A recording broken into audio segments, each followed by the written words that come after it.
To start this topic, I think இந்த தலைப்பு தொடர்பில் பேசுவதற்கு முன்னர் ஒரு விடயத்தை தெளிவாக முன்னிலைப்படுத்த வேண்டும். தேநீர் என்பது துருக்கியில் காலை நேர உணவு வேளையில் தவிர்க்க முடியாத ஒரு அங்கம். எமது தொடர்பு தேயிலை சார்ந்த வர்த்தக சந்தையில் மிக பழமையானது. கடந்த 10 ஆண்டுகளில் இலங்கையினால் தேயிலை ஏற்றுமதி செய்யப்படும் பிரதான 5 நாடுகளில் துருக்கியும் காணப்பட்டது. இதன் அடிப்படையில் காலை நேர உணவு வேளை மற்றும் தேநீர் ஊடாக இலங்கைக்கும் துருக்கிக்கும் இடையிலான தொடர்பு மேம்பட்டுள்ளது. அது மாத்திரமல்ல, ஏற்றுமதி இறக்குமதி என இருதரப்பு வர்த்தகம் தொடர்ந்து முன்னெடுக்கப்படுகின்றது.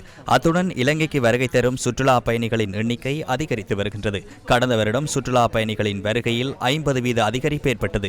அதேபோன்று இலங்கையர்களும் துருக்கிக்கு சுற்றுலா செல்கின்றனர். இதனால் சுற்றுலாத்துறையை நாம் கவனம் செலுத்த வேண்டிய துறையாகும். நாம் ஜூலை மாதத்தில் ஒன்றிணைந்த பொருளாதார ஆணைக்குழு கூட்டம் ஒன்றை ஏற்பாடு செய்துள்ளோம். 2 நாட்கள் நடைபெறும் இந்த கூட்டத்தில் அனைத்து துறைகளையும் உள்ளடக்கும் வகையில் எம்மால் கலந்துரையாடலை நடத்த முடியும். எமது நிபுணர்கள் ஒவ்வொரு நாட்டிலும் உள்ள விசேடத்துவம் என்ன என்பது தொடர்பில் தெளிவை பெற்றுக் கொள்வார்கள்.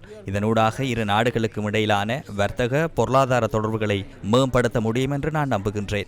I'm sure that we will increase our trade and commercial relations.